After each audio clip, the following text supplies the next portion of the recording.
Bueno, vamos a continuar. Vamos a pasar hasta 8:30, 8:40 más tarde, ¿ya? No es de digo otras cosas.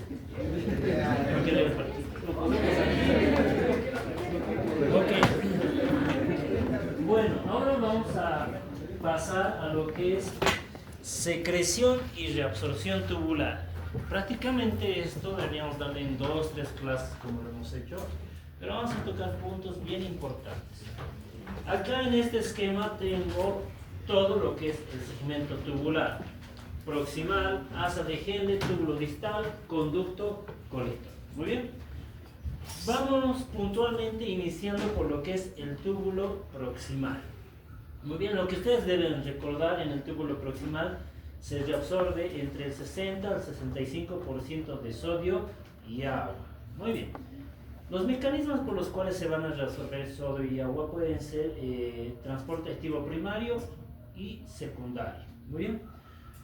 Lo que debemos saber acá también es que tengo el túbulo distal, y esto que vemos acá, estos cuadraditos que he dibujado tanto a este lado como a este lado, es la célula tubular. Y la célula tubular tiene un lado que se llama luminal, muy bien, y tiene un lado vasolateral.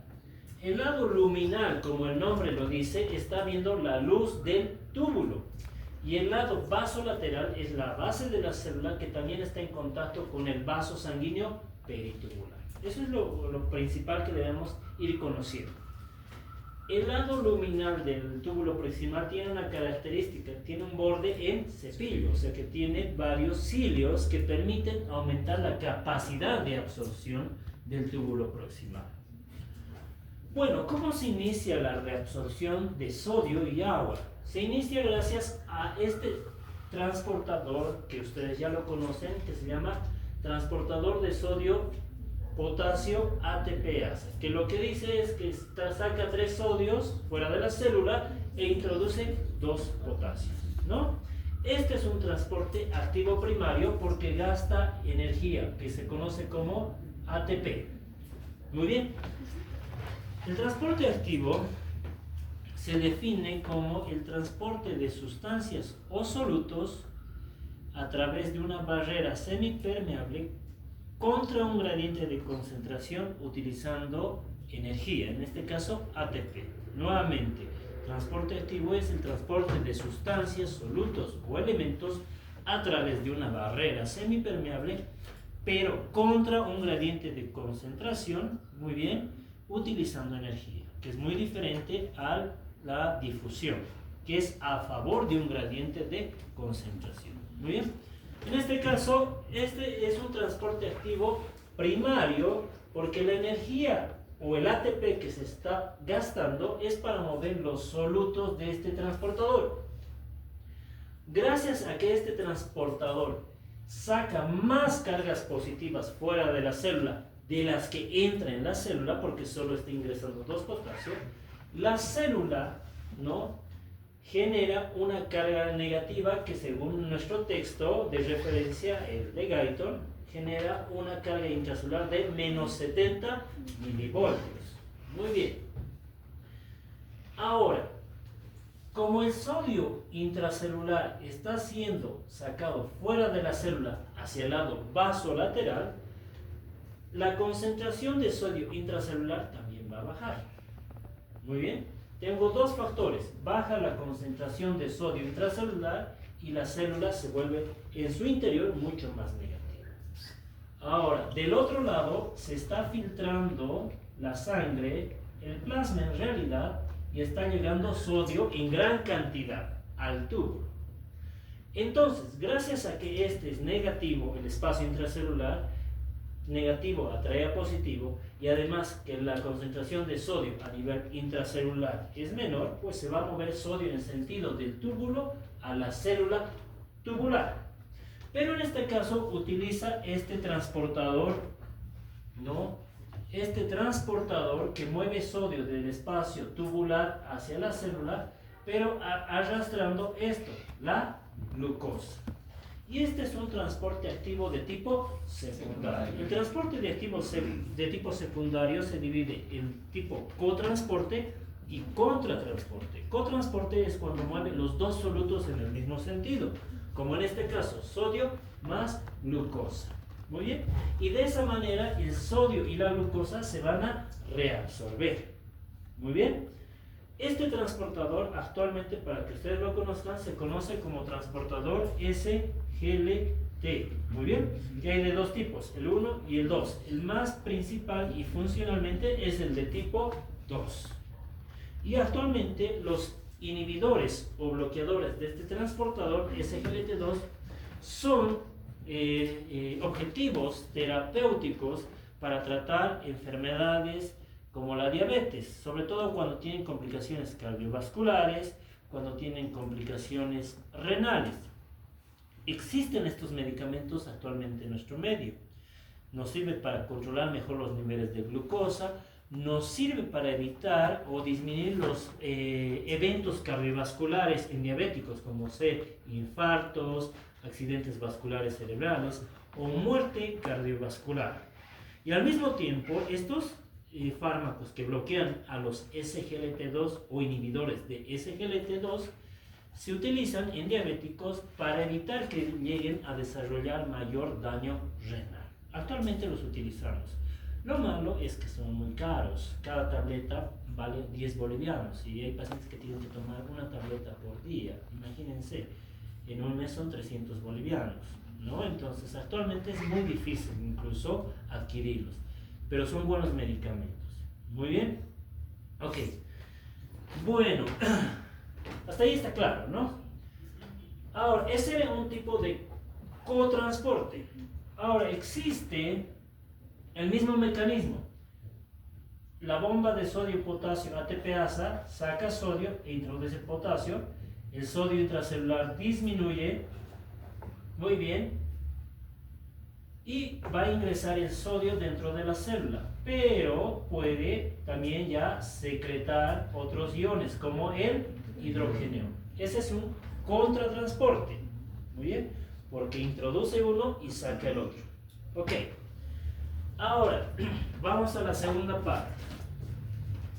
Este hidrógeno secretado en el túbulo se puede unir al bicarbonato que se está filtrando. Y la unión de hidrógeno más bicarbonato, ¿qué nos genera? Ácido carbónico, H2CO3, ¿no? Este compuesto químico, gracias a la enzima anidrasa carbónica, va a ser dividida en dos solutos o dos elementos. Uno que va a ser el agua y otro el dióxido de carbono. El dióxido de carbono, pregunta chicos, ¿es un gas liposoluble o hidrosoluble? Liposoluble. Entonces no necesita transportador. Va a pasar hacia la célula tubular sin necesidad de algún transportador. Ese CO2 se va a unir al agua intracelular y va a formar H2CO3.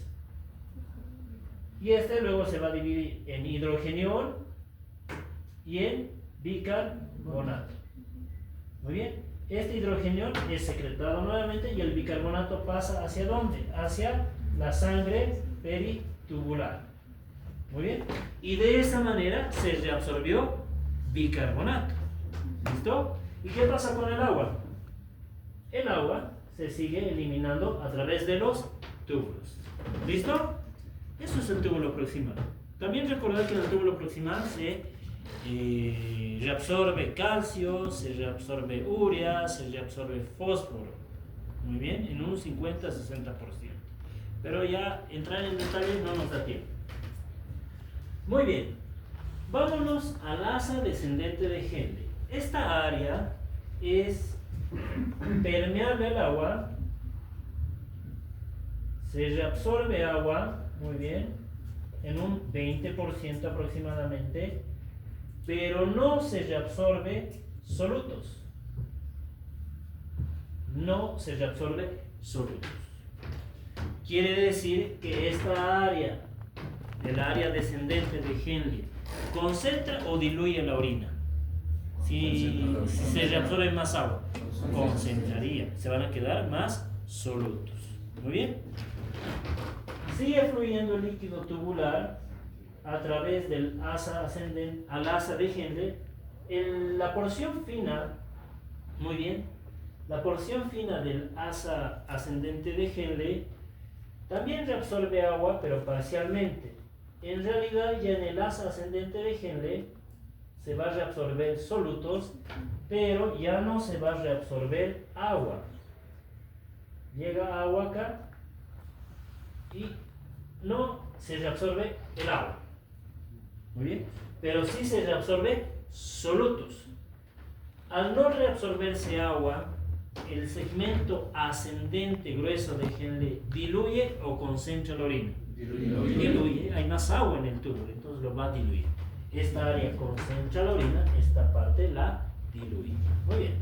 ¿Qué se reabsorbe acá? Se reabsorbe 3 electrolitos principalmente: sodio, 2-cloro y potasio. Esa es la bomba de sodio, 2-cloro, potasio. Muy bien.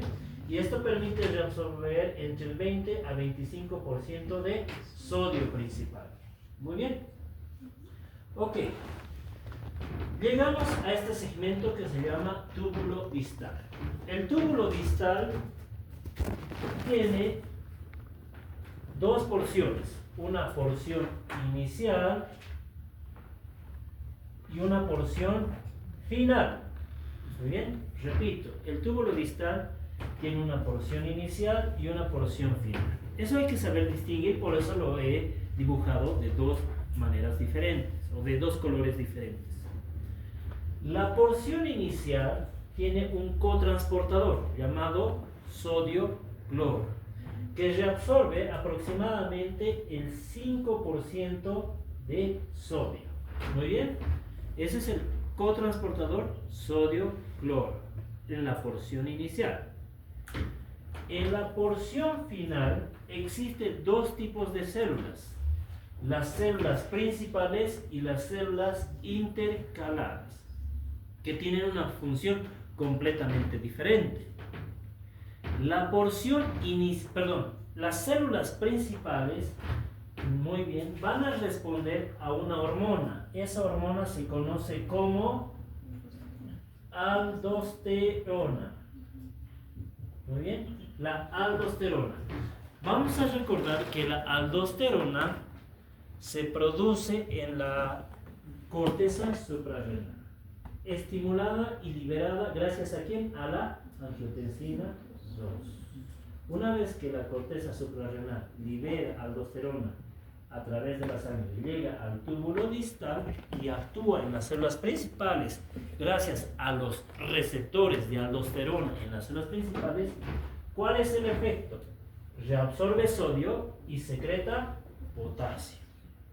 Muy bien, reabsorbe sodio y secreta potasio. Muy bien, esa es la función. Y bueno, luego tengo lo que es las células intercaladas. Por eso puse CI, células intercaladas. Las células intercaladas se encargan de secretar dos electrolitos, ya sea bicarbonato o hidrogenión. Una forma sencilla de recordar cuál es la función de cada una de estas es que las de tipo A, o también llamada alfa, van a secretar ácido. ¿Cuál es ácido? ¿El hidrogenión o el bicarbonato? Excelente, muy bien. Entonces las de tipo A van a secretar hidrogenión. Y las de tipo B, ¿no? O beta, van a secretar bases. ¿Cuál sería? El bicarbonato. Sea cual sea, por ejemplo, si dicen célula intercalada de tipo A, va a secretar hidrogenión. Si dice célula intercalada de tipo B, va a secretar bicarbonato. Muy bien, ¿entendido? Ok. Algo más que debemos complementar en esta región es lo siguiente. Vamos a dibujar acá otra célula.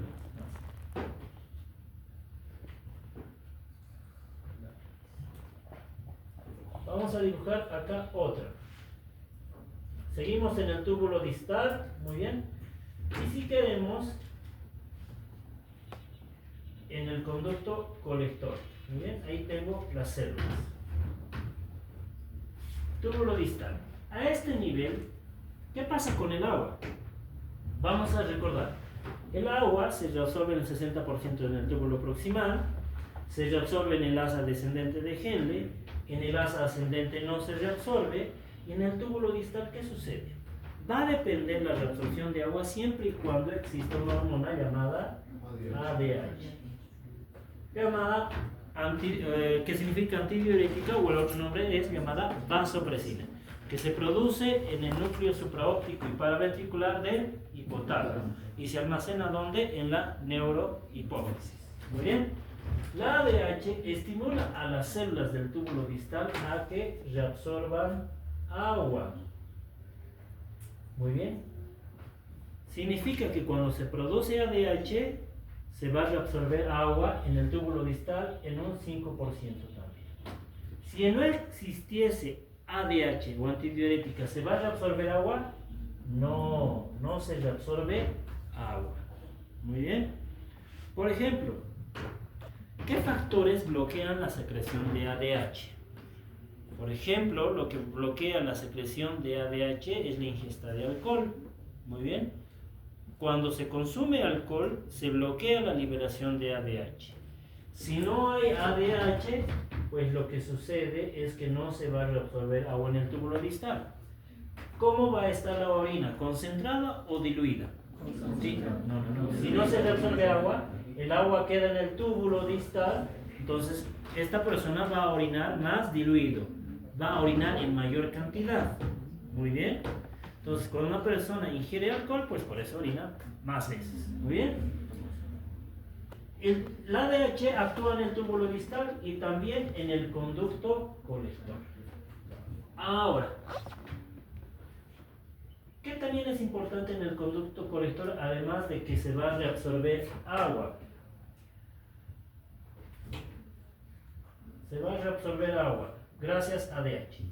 Otro de los parámetros que nos ayuda a entender lo que es la concentración de la orina es que gracias a la ADH se va a reabsorber también lo que se llama urea.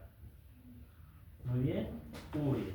Gracias a unos transportadores o receptores que se llaman receptores UT. Muy bien, transportadores para la urea. Se va a reabsorber urea, muy bien, pero ¿hacia dónde se va a reabsorber urea? Hacia esto. ¿Qué es este espacio? ¿Qué debería ser? El espacio intersticial. Entonces acá voy a tener varias moléculas de urea. Y la urea es un soluto osmóticamente activo. Por eso participa de la fórmula del cálculo de la osmolaridad plasmática. ¿Qué significa que sea un soluto osmóticamente activo?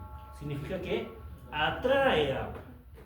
Entonces, como la urea se va a reabsorber al espacio intersticial y sobre todo al intersticial medular, pues el espacio intersticial va a tender a jalar mayor agua. Y el agua del espacio fino o asa ascendente de Henle va a pasar del espacio intratubular al espacio intersticial. De esa manera vamos concentrando la orina, que es parte de esto de lo que es el sistema de contracorriente. ¿Entendido? ¿Alguna duda? ¿No? Ok. Si quieren, tomarle foto, no sé. Costó bastante, la verdad, este gráfico.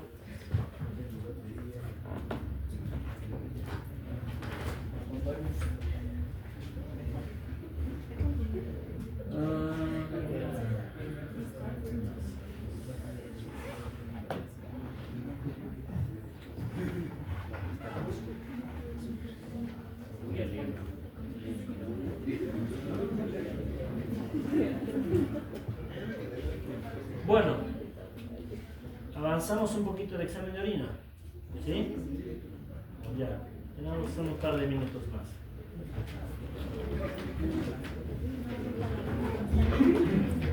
¿Ya puedo cambiar? Sí.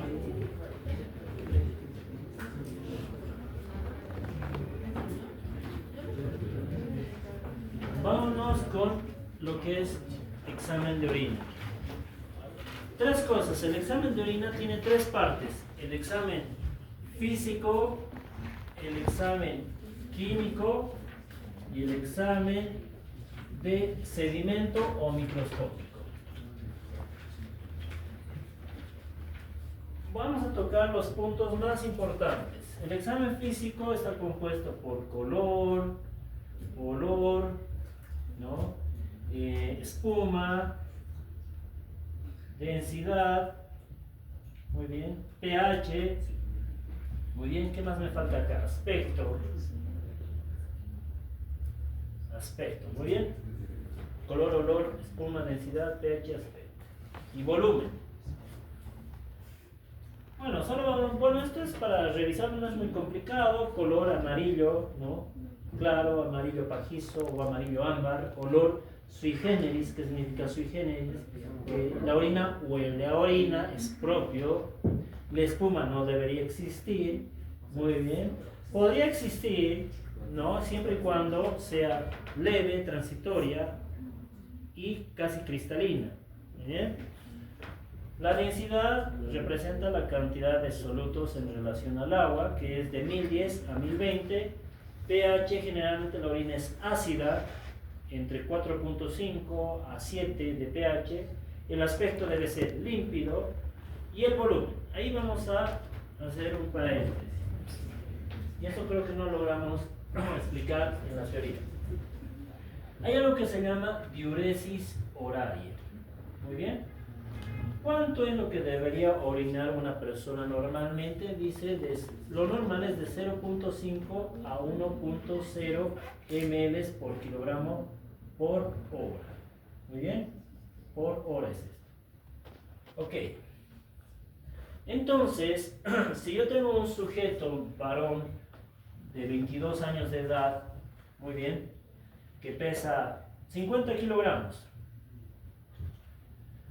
yo quiero saber cuánto orina en una hora. Entonces lo que hago es multiplicar 50 por el valor mínimo, por ejemplo 0.5 ml. Esto es igual a ¿cuánto? 25 ml por hora es lo que orina este sujeto. ¿Y en 24 horas cuánto sería?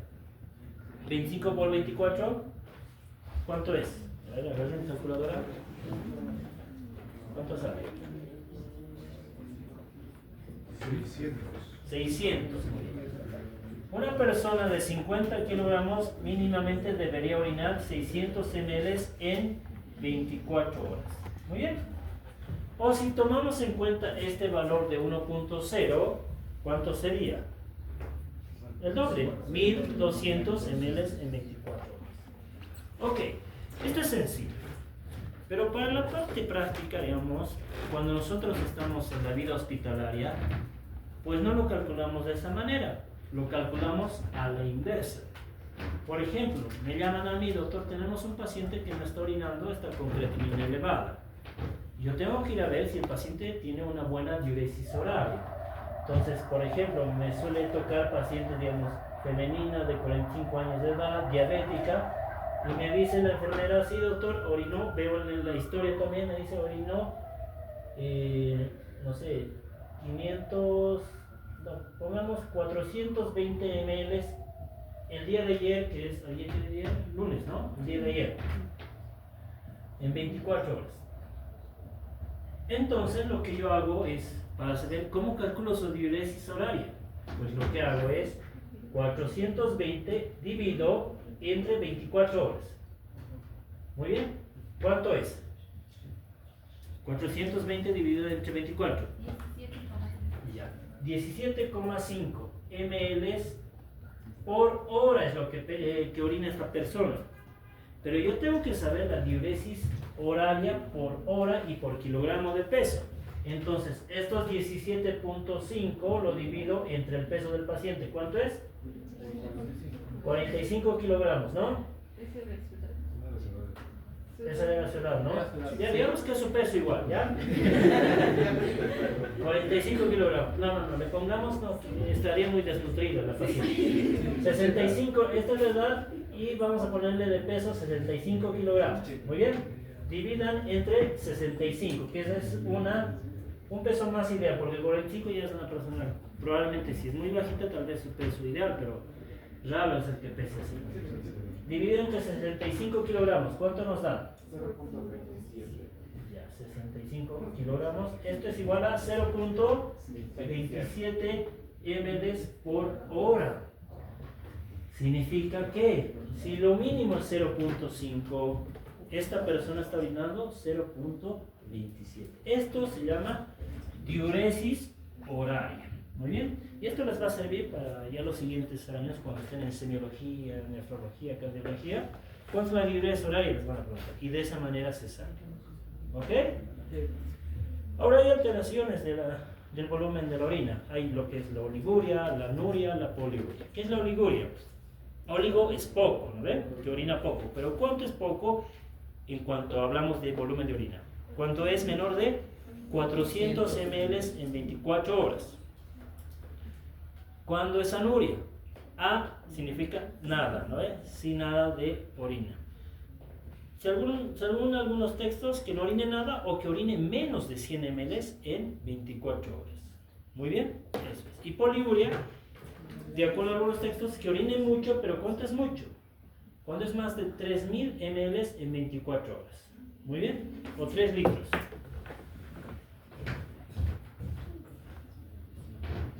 Muy bien. El examen químico igual tiene una variedad de aspectos. Principalmente vamos a hablar de algunas: proteínas, glucosa, nitritos, bilirrubina, cetonas. Nos dijeron que vamos a hacer la parte práctica en una de las semanas que se pueda, pero se utilizan tiras reactivas para hacer el examen de orina. Y el reporte que nos dan en el examen puede ser por cruces. Una cruz, 2 cruces o 3 cruces. Normalmente, proteínas en la orina debería ser negativo. Así nos debería reportar. Pero si nos dice una cruz, 2 cruces, 3 cruces, lo podemos catalogar como leve, moderado o grave. Ahora, una cruz significa lo siguiente: 30 miligramos de proteinuria. 2 cruces de 30 a 300. Y 3 cruces más de 300. ¿Muy bien? Ok. Sabemos que si existe proteinuria, significa indirectamente daño en qué segmento de la nefrona, en qué parte. En el glomérulo renal, específicamente en la barrera de filtración. Muy bien. Cuando hay proteinuria, pues puede ser secundaria a diabetes, enfermedades autoinmunes, varias cosas, ¿no ven? Glucosa normalmente en la orina no debería haber, ¿o sí? No, ¿verdad? Ahora, el reporte de glucosa nos puede decir negativo o positivo. Muy bien. En algunos laboratorios nos da incluso la cantidad, pero normalmente debe ser negativo. Cuando es positivo no siempre significa diabetes. ¿Dónde se reabsorbe la glucosa? ¿En qué parte de los túbulos? Túbulo proximal. Obviamente en un diabético que tiene glucemias elevadas, si hay mucha glucosa, pues no va a haber la capacidad de reabsorber toda esa glucosa en el túbulo proximal, por eso va a haber glucosa positiva. Pero si tengo un sujeto que consume, por ejemplo, litio para enfermedades psiquiátricas, el litio daña el túbulo proximal. Y si el túbulo proximal no funciona adecuadamente, también va a haber glucosa. Pero no es porque sea diabético. Pero además de glucosa va a haber otros solutos en la orina, como cuáles: bicarbonato, calcio, fósforo. Porque eso es lo que hace el túbulo proximal, reabsorber estos solutos. Muy bien. Vamos a cetonas, ¿muy bien? ¿Cuáles son los 3 cuerpos cetónicos? Acetona, beta-hidroxibutirato y ácido acetoacético. Normalmente las cetonas deberían ser negativas. ¿no? Negativo. Muy bien. ¿Cuándo hay cuerpos cetónicos? Cuando no hay azúcar en el cuerpo. ¿Y de dónde saca azúcar el cuerpo cuando no hay azúcar circulando? De la grasita, ¿no ves? Del tejido adiposo. Al sacar azúcar de la grasita, pues se generan los cuerpos cetónicos. Si hay cetonas en la orina, estamos hablando de una persona que ha estado en mucho tiempo con el azúcar muy bajo, ya sea en ayunas, se ha puesto mucha insulina o ha estado, por ejemplo, en inanición. Es cuando le falta alimentos, le falta la provisión de alimentos. ¿Ok? Sangre, otro punto importante aquí es la sangre. Debería ser negativo. Cuando es positivo, pues nos sugiere daño en el glomérulo renal. Y ya para acabar, vámonos al recuento de glóbulos rojos y glóbulos blancos. Normalmente no debería haber glóbulos rojos ni glóbulos blancos en la orina, pero de acuerdo a algunos textos debería ser menos de 5 células por campo, o en algunos dicen menos de 3, tanto para glóbulos rojos como para glóbulos blancos. Cuando es más de 5 glóbulos rojos por campo, hasta 100, se conoce como microhematuria. Y cuando es más de 100, significa macrohematuria. Ahora, la sangre puede tener un origen. Puede ser glomerular, puede ser en la vía urinaria como en los uréteres, puede ser en la vejiga, a nivel de la uretra. ¿Cómo diferenciamos? Viendo la forma de los glóbulos rojos. ¿Qué forma tienen los glóbulos rojos? Disco bicóncavo. Esa es la forma normal o isomórfica. Cuando la sangre proviene del glomérulo renal, el glóbulo rojo se altera en su forma, o sea, se vuelve dismórfico. Si yo veo al microscopio estos 7, 10, 100 glóbulos rojos por campo y son dismórficos, significa que vienen del glomérulo. Pero si tienen una forma normal, vienen fuera del glomérulo.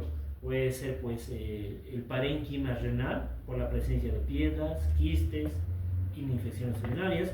Puede ser del uréter ante la presencia de litos, piedras. Puede ser de la vejiga igual por infecciones. Puede ser por hiperplasia de próstata en los varones, muy bien. O en las mujeres puede ser por infiltración de un cáncer de cuello uterino o una uretritis por infecciones de transmisión sexual, por ejemplo. Muy bien. De esa manera se distingue la hematuria. Muy bien. Bueno, ¿alguna pregunta? Espero que les haya servido algo este repaso. Lo quise hacer porque siento que debíamos completar esto de forma presencial, resolverlo. Y como han visto, no es también nada complicado, es seguir nada más un mecanismo. Muy bien. La fisiología es muy apasionante. Yo diría que si le agarran el gusto, les va a ir muy bien el resto de la carrera. ¿Ya? Échenle ganas, que les vaya muy bien en su examen. Y bueno, desearles lo mejor, chicos. Cualquier cosa, pues estamos en contacto por WhatsApp. Muy bien. No duden en escribir. ¿Listo? Que les vaya muy bien, que descansen.